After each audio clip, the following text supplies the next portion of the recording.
There's crows outside and dogs and all kinds of creatures, and I'm inside.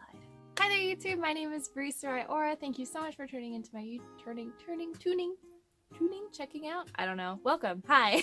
Today I want to talk about dream incubation and dream magic.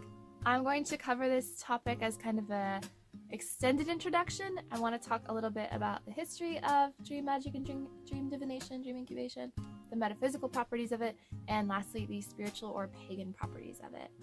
I will probably make another video in the future covering like more spell work and magical aspects. This is more of like an overview of the whole shebang, the whole activity. I'm primarily an art witch, but for me, a lot of the artsy stuff comes from the dream magic that I do, the meditations that I do. I think everyone can really benefit from dream incubation and dream magic because, you know, we spend so much of our time in our lives asleep, and it does not have to be wasted. It can be active and beautiful and spiritual and totally your domain if you want it to be so. So dreams have been used for divination for a super long time. It actually started in Mesopotamia before being imported into Hellenistic culture like Roman Greek culture and Islamic culture. So it has roots with like the earliest human civilizations. More importantly than that, the ancients knew that our dream experiences are not just dreams. In today's world, dreams are kind of seen as your brain just processing information, discarding stuff, and we think of it as completely random and junk and dust. And there are dreams that are that way, but not all. I think every single one of us on this earth has had one of those dreams, or multiple, where you wake up feeling like this emotional attachment or connection to that dream, and it stays with you, it hangs with you, you can't stop thinking about it. It was so clear. Dreams that just they just resonate for some reason. You're not sure why. They mean something. You just know it inside. So if we keep looking at how the ancients viewed dreams, I think we can learn a lot more about our own psychology. In Kemet, or in ancient Egypt, the word ked, I'm probably not pronouncing it right, but ked was the word for bed, and it also meant to sleep. The literal translation of razut is to come awake. So if you think about the whole process of going to bed, literally means to come awake in sleep. Throughout Kemet or ancient Egypt, dream temples were built specifically for people to go. You would do like different kind of ritual purity things. You might, be abstinent for a certain amount of time. You might eat like a vegetarian diet for a certain amount of time, or have no alcohol. Whatever it may be, you would cleanse yourself in some way, and you would sleep at the temple overnight to have a dream, and then the priests or priestesses would help you interpret that dream. Often the name of the god or the dead person that the person wants to contact in the dream would be written on linen and burnt in a lamp or slept with.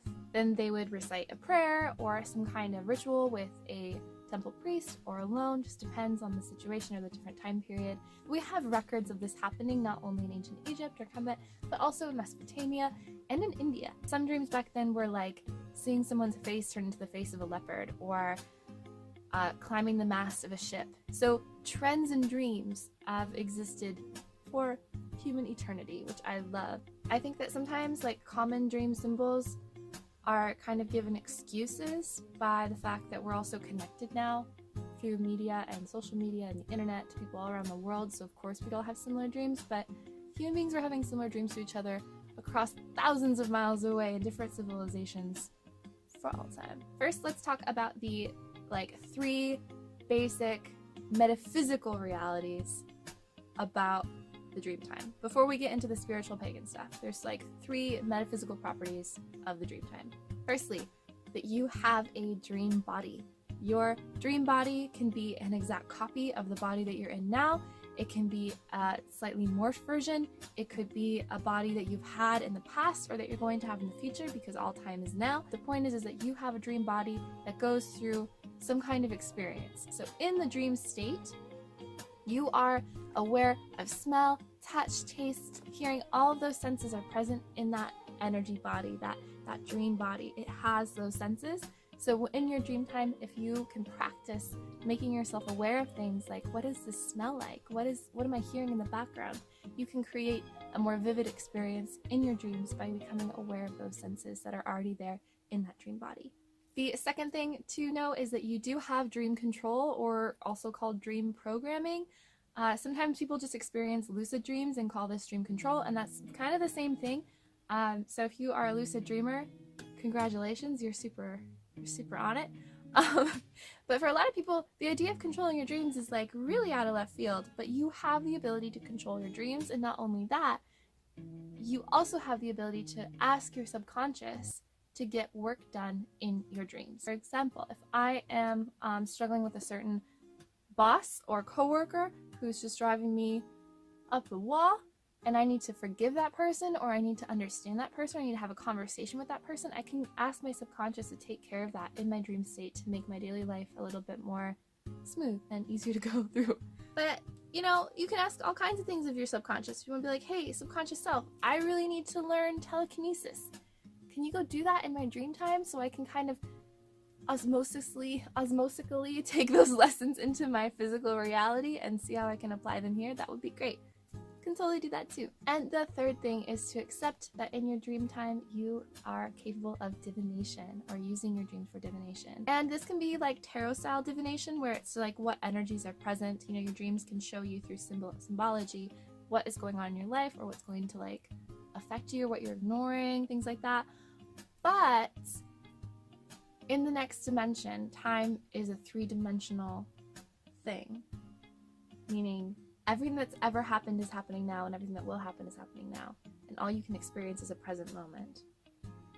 That means your dreams are capable of letting go of this dimension reality, exploring the others, and seeing what is to come. That could be business related, it could be career related, relationships, but trusting your dreams. That's why like people will have a dream about like their soulmate or their future child, and then when their kid turns 4, they realize, oh my god, I dreamed about this same little girl or the same little boy for years.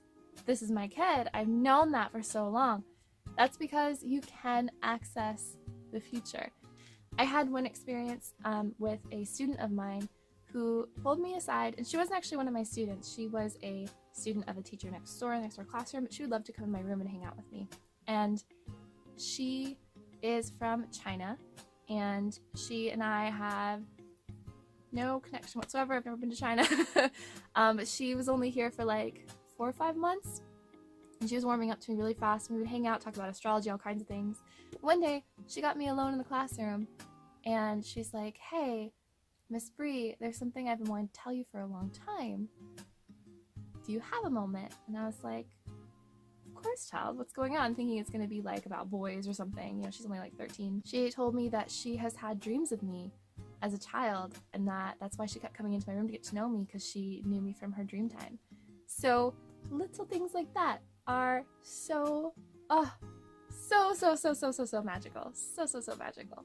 Okay, so now we've covered, you know, some like dream stuff history and the metaphysical stuff. Let's talk about the spiritual and deity pagan stuff, because I live for this. There are a few tenets that you need to get comfortable with to really work your magic in relation to the gods or goddesses. So if we go back to when I've mentioned in Kemet, they had temples that were specifically for dream interpretation. You'd go there, you'd sleep overnight, and a priest would help you interpret your dream, right?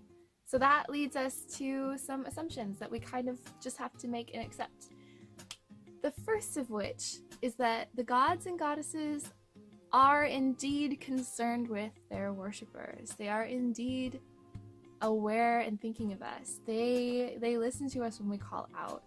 And often in this really busy world where everything is so three-dimensional and so solid, it's really hard for us to see the messages they're trying to bring through, especially if our intuitive muscles aren't that strong, if we're still like new, or we're still struggling, or if we're having a hard time, or if our emotional capacity is wrapped up in a bad job or a recent breakup. It's really hard to latch on to the message they're trying to give us.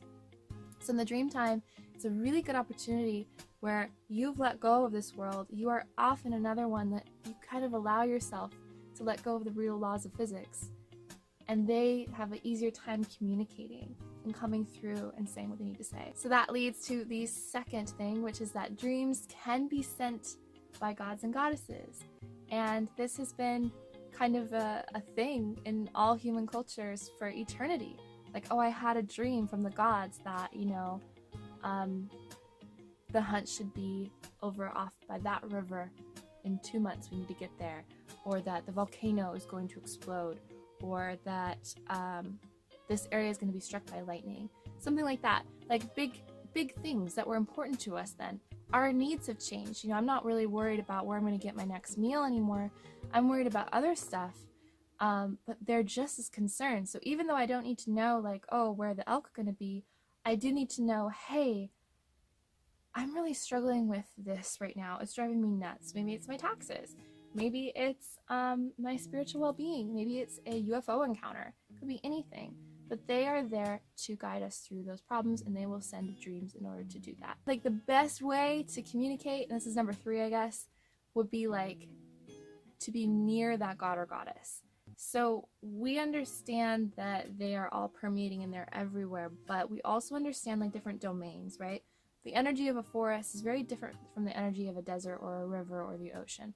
So the faces of the all energy of all things, the oneness, changes. So, you know, if I go to the shoreline, the ocean, to communicate with, you know, the god of the desert, probably not the best spot to be. Of course, that energy will eventually get there, but it's going through some kind of filter of the energetic components of reality and nature. So going to temples or going to the landscape that they might rule, if that is that kind of god, will bring you into closer contact with them and make it a lot easier for them to get your message quickly and things to happen fast. That being said, number 4 would be the temple would be the best spot, because the temples are usually built where they are for a reason, and the gods know that belongs to them. They know this is my space on earth that they have dedicated to me.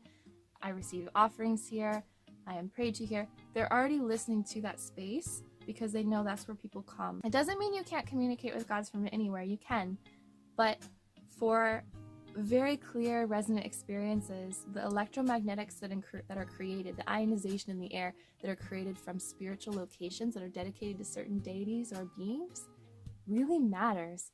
It's really powerful. I think anyone who has like entered a sacred place or a sacred space or even a haunted place, you can feel that. You know exactly what I'm talking about. The electromagnetic field of those locations are different. So a lot of us who are pagans of the 21st century don't have places we can go to worship our gods that are so out of style and so out of fashion now. But that doesn't mean we can't build our own.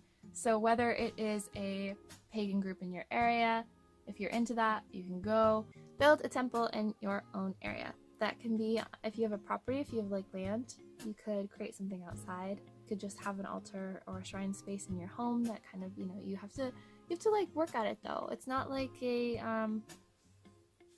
you know, just, it's not supposed to be decoration. So, you know, use them. Doesn't mean you have to use them every day. Use them as much as you can. But what you get out is what you put in. If you wanted to build a altar or shrine in your bedroom or your house and you sleep next to it and ask for dreams from that deity, you'll probably have a lot of luck. Because I do for sure. This is one of my altars here, and I just sleep here on the floor if I am in need of a dream from the deities that I have in this space, which are Sekhmet and Aset. So yeah, those are some basics of dream incubation and dreams, kind of more of a historical precedent concept, but I'd love to talk about this more if you guys would be interested, like herbs and oils and crystals and other stuff that can kind of enhance or help. But at the end of the day, all you really need is yourself and somewhere to sleep. Embrace that your dreams are part of your life experience. They're not always just dust and rambling and random. There's a lot to be said for a dream time, and humans have known this for millennia. There's a whole other you waiting. Your subconscious, your higher mind, the deities or guides are trying to speak to you. It's a good place to play. Anyway, thank you so much for watching this video. I'm sorry it was so rambly because I'm on flu medicine. And if you would like to subscribe to my channel, that would be super cool. I'd appreciate it. And you could also find me on other things like Instagram or Tumblr. Otherwise, please leave comments below about like some of the things that you've encountered or learned to understand. I'd love to hear your story about how you kind of came into dream magic or dream incubation or anything like that. Dream time, dream body, all that good stuff. Let's share things. I like sharing. Bye! Like, my cheeks, like you can see how swollen my sinuses are. It's weird. I don't know.